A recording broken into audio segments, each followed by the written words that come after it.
Ya, jadi intinya Guru Sekumpul menyampaikan yang pertama kali diciptakan oleh Allah adalah Nur Muhammad. Kemudian dari Nur Muhammad itu diciptakan alam semesta, diciptakan langit, diciptakan bumi, diciptakan air, ya, bahkan diciptakan duit katanya dari Nur Muhammad. Ya Allah, teman-teman. Nur Muhammad. Nur Kemudian Nur Muhammad ini dijadikan manusia, dijadikan langit, dijadikan matahari, dijadikan bulan, bintang, dijadikan awan, dijadikan angin, dijadikan pohon kayu, dijadikan nasi, duit, sebagainya. Tentang hadis Nur Muhammad, kata dia, ya ibni, wahai anakku, hadis tentang Nur Muhammad ini tidak sahih. Hadis tentang Nur Muhammad ini tidak sahih. Kalau bukan karena engkau wahai Muhammad, aku tidak menciptakan bintang, rembulan, matahari dan seterusnya.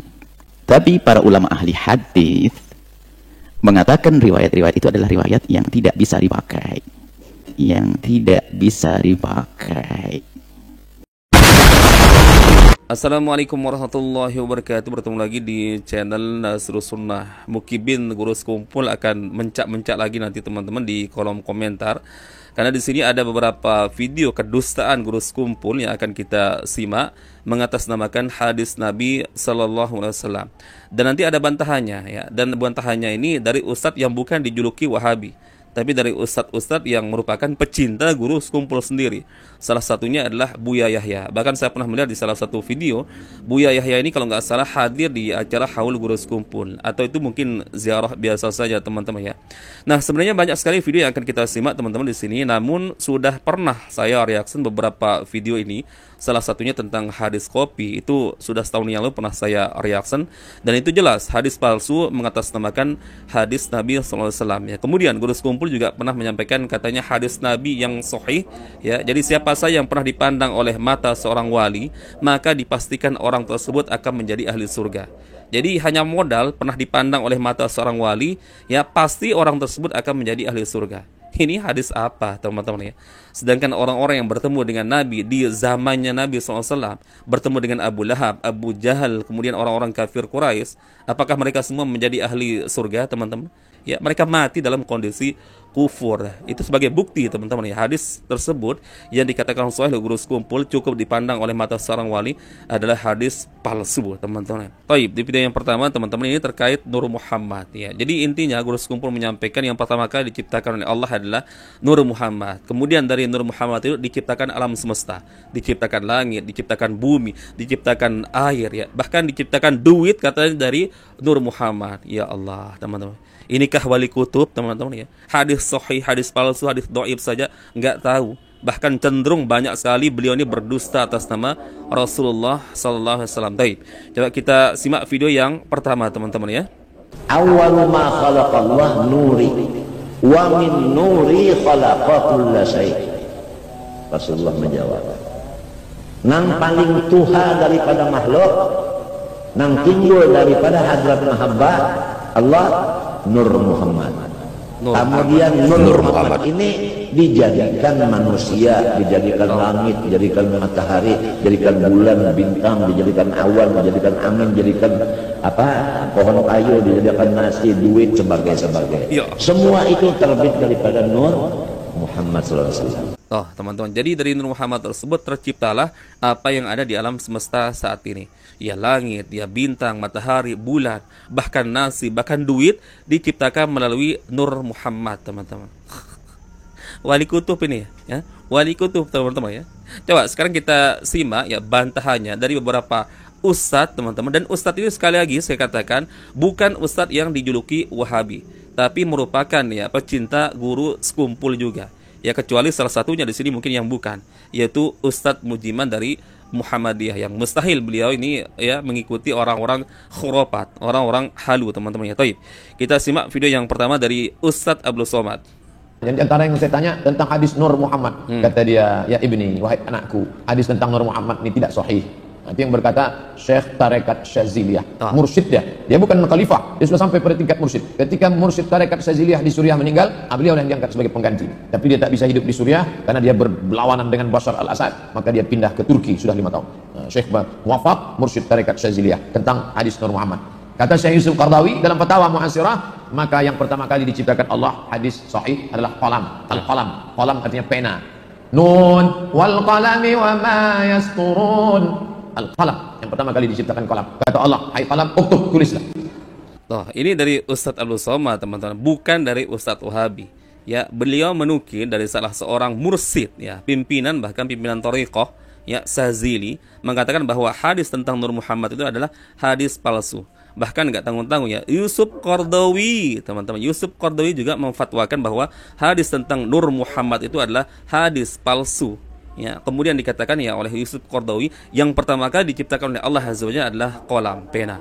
Ini sesuai dengan hadis sahih, teman-teman, ya. Hadisnya mengatakan ya Rasulullah bersabda, yang pertama kali Allah Azza wa Jalla ciptakan adalah pena, qalam. Kemudian Allah memerintahkan terhadap pena tersebut untuk menulis segala bentuk takdir baik maupun takdir buruk dari seluruh makhluk-makhluk Allah Azza wa Jalla. Itu yang pertama kali diciptakan, bukan Nur Muhammad. Ini ingat ya, ini bukan Ustadz Wahabi. Sekarang kita simak dari Buya Yahya, teman-teman, seperti apa penjelasannya. Ini ada satu riwayat, laulaka ya Muhammad ma khalaqtul aflak. Kalau bukan karena engkau wahai Muhammad, aku tidak menciptakan bintang, rembulan, matahari dan seterusnya. Itu bunyi teksnya. Ya kan? Laula Muhammad ma khalaqtul arsya wal kursi wal sama wal ard. Ini riwayat. Tapi para ulama ahli hadis mengatakan riwayat-riwayat itu adalah riwayat yang tidak bisa dipakai. Biarpun ada misalnya Imam Hakim mencoba mentashih riwayat semacam itu, tapi dibantah oleh ulama yang lainnya. Dijelaskan kesalahan mentashih hadis tersebut. Akan tapi kalau ingin menyanjung Nabi Muhammad sudah sangat banyak riwayat-riwayat yang benar. Enggak perlu kita menggunakan riwayat yang ulama berselisih, ulama menjelaskan seperti itu. Sanjungan untuk Nabi di Al-Quran sudah banyak. Wa innaka la'ala khuluqin 'azim. Wa rafa'na laka dzikrak. Maka nggak perlu kita membawa hadis-hadis semacam itu. Oh, ini dari Buya Yahya, teman-teman, yang saya katakan tadi di awal. Buya Yahya ini juga yang pernah saya lihat di salah satu video. Ya, beliau hadir kalau nggak salah di acara Haul Gurus Kumpul, atau itu mungkin ya ziarah biasa saja. Beliau justru di sini membantah terkait hadis Nur Muhammad. Ini hadisnya palsu, teman-teman, ya. Baik, kita lanjut di video yang lain. Ini Ustadz Mujiman dari Muhammadiyah. Ada yang bertanya, Nur Muhammad itu apa? Nanti untuk pertanyaan ini yang terkait dengan Nur Muhammad sebenarnya sudah banyak ditanyakan, tetapi yang kita pahami bahwa hadis tentang Nur Muhammad itu bukan hadis yang sahih, sehingga tidak bisa dijadikan landasan di dalam berkeyakinan. Maka kita tidak perlu kemudian mengambil keyakinan dari hadis yang lemah. Berkeyakinanlah dengan hadis-hadis yang sahih dari Nabi Shallallahu Alaihi Wasallam. Karena di dalam masalah i'tiqad, di dalam masalah keyakinan itu tidak bisa berpatokan kepada hadis yang lemah atau bahkan palsu. Wallahu alam bishawab. Ini ustadz kondang semua, teman-teman. Mau apa kalian, ya? Mau apa? Mau menyebut ustadz ini juga ustadz Wahabi yang tidak percaya dengan hadis Nur Muhammad. Ya, silahkan. Ya, jadi kalau kalian nggak terima, ya harusnya kalian bantah Ustadz Abdul Somad, Ustadz Mujiman, ya, kemudian Buya Yahya. Jangan ke saya. Ini anehnya, teman-teman. Itulah lebaynya ya pengikut dari Gurus Kumpul ini. Saking fanatiknya, teman-teman, nggak boleh dikritik. Ya, mungkin sudah dianggap sebagai apa ya? Tingkatannya mungkin sudah dianggap tidak mungkin salah Gurus Kumpul, sehingga tidak boleh dikritik. Jadi ketika dikritik dianggapnya dihina, teman-teman. Ya Allah, ya justru orang-orang yang menyampaikan hadis palsu itulah sebenarnya yang menghina Nabi SAW. Karena apa? Ya Nabi nggak pernah sampaikan tentang hadis tersebut, tapi kalian karang-karang. Ya, itu bentuk penghinaan terhadap Nabi SAW. Ya, seakan-akan tidak ada hadis sahih yang pernah disampaikan oleh Rasulullah SAW. Ingat, agama ini telah sempurna. Ya, semua telah disampaikan oleh Rasulullah, teman-teman, ya. Nggak ada tertinggal satu pun. Ya, jadi nggak perlu mencari-cari hadis palsu, hadis dhaif, teman-teman. Hadis sahih saya belum habis kita pelajari, belum habis kita dengar, teman-teman. Jadi ya untuk apa? Ya, mau menyanjung-nyanjung Rasulullah, tapi menyanjung Rasulullah dengan cara berlebih-lebihan, ya, menggunakan hadis-hadis palsu. Ayat Al-Quran tentang pujian kepada Rasulullah, hadis-hadis tentang pujian kepada Nabi Muhammad banyak. Ya, hadis-hadis yang sahih, ya. Ngapain memuji Rasulullah dengan hadis palsu? Ya, justru ini ada ancaman dari Rasulullah. Man kadzaba alayya muta'ammidan falyatabawa maq'adahu minan nar. Siapa yang sengaja berdusta atas namaku, kata Rasulullah, maka ambil tempat duduknya di dalam neraka jahanam. Ya, jadi kalian memuji Rasulullah itu sah-sah saja, teman-teman. Tapi ingat dengan catatan, ya, memuji Rasulullah dengan landasan. ya dengan panduan Al-Quran dan hadis Nabi yang sahih.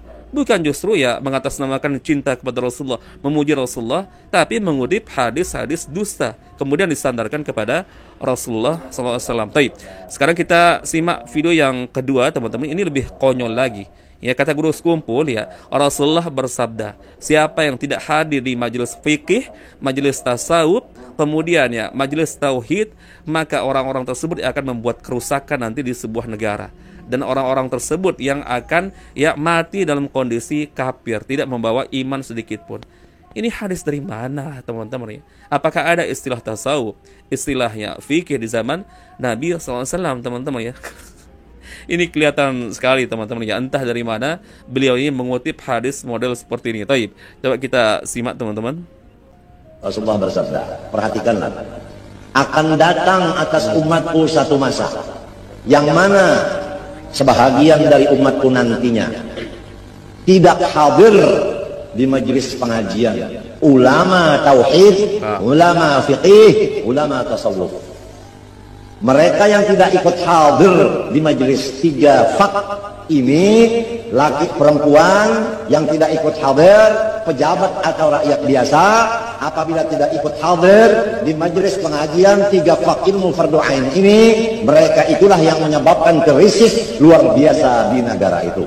Dua, mereka inilah yang menyebabkan pejabat-pejabat zalim, tidak berlaku adil terhadap rakyatnya.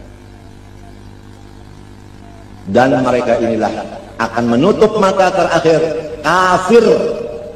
Nah, jadi pertanyaannya, teman-teman, apakah benar ya ada istilah tasawuf, istilah fikih di zaman Nabi SAW ya? Karena kan guru sekumpul jelas tadi mengatakan siapa yang enggak hadir di majelis fikih, majelis tasawuf, ya kemudian majelis tauhid, katanya orang-orang tersebut nanti akan menutup mata dalam kondisi kafir.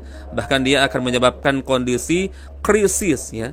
Bahkan ya rusak kondisi negara, teman-teman. Para pejabat baik dari kalangan laki-laki maupun perempuan. Ini istilah tasawuf ini kapan sih munculnya, teman-teman ya? Kok bisa dikatakan Rasulullah pernah bersabda seperti itu? Ya, inilah guru sekumpul, teman-teman, yang dikatakan sebagai wali kutub.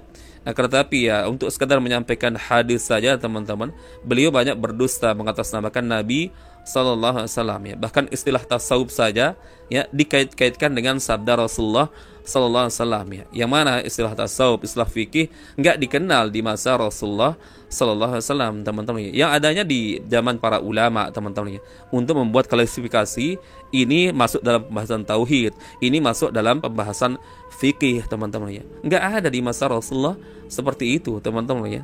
Jadi saya tertawa, teman-teman, ketika guru sekumpul dikatakan seorang yang alim, yang luar biasa, hanya bermodalkan katanya ya acara haulnya dihadiri oleh 4 juta orang lebih. Lah, ukuran banyak itu nggak menjadi ukuran kebenaran, teman-teman. Buktinya orang-orang Syiah ya, bahkan tokoh Syiah Khomeini ketika meninggal dunia itu puluhan juta yang hadir ya, padahal dia tokoh sesat ya, mengatasnamakan Islam, Syiah Rafidah, teman-teman. Dan bagaimana dengan Nabi Nuh alaihissalam, teman-teman, yang pengikutnya hanya sedikit ya? Ada ulama yang menyebutkan 80, ada menyebutkan pengikut Nabi Nuh ini sekitar 112 ya, banyak versi lah. Apakah gara-gara Nabi Nuh alaihissalam sedikit pengikutnya lalu kita katakan Nabi Nuh alaihissalam yang sesat, lalu orang-orang yang mungkin jumlahnya jutaan yang tidak mau mengikuti Nabi Nuh ya berada di atas kebenaran? Ini sudah terjawab, teman-teman ya, bahwa tolak ukur sebuah kebenaran itu tidak diukur dari jumlah orang, teman-teman, tapi dalilnya, landasannya ketika beragama itu ada nggak sumbernya dari Al-Quran dan Sunnah Nabi Sallallahu Alaihi Wasallam yang sahih. Lah, ini guru sekumpul dikatakan ya Allah, disanjung-sanjung dengan sanjungan yang luar biasa. Bahkan ada yang menabikan guru sekumpul, bahkan ada yang menuhankan, teman-teman, sadar atau tidak sadar ya, karena ada di antara murid-murid guru sekumpul yang mengatakan guru sekumpul ini punya surga sendiri dan berhak memasukkan siapa saja ke dalam surga. Nah, itu kan hak prerogatif Allah Azza wa Jalla, teman-teman, mau memasukkan siapa saja ke dalam surganya. Tapi ini guru sekumpul mampu, katanya. Allahu Akbar. Makanya yang gak aneh kalau kita ya katakan guru sekumpul ini dinabikan, disejajarkan dengan Nabi, bahkan dituhankan, teman-teman. Meskipun mereka mengakunya tidak menuhankan guru sekumpul, tapi dari narasi-narasi tersebut ya kan kita bisa menangkap, teman-teman ya. Mungkin itu saja bisa kita share di video kali ini, teman-teman. Semoga bermanfaat. Insyaallah kita bertemu lagi di video berikutnya. Assalamualaikum warahmatullahi wabarakatuh. Barakallahu fikum.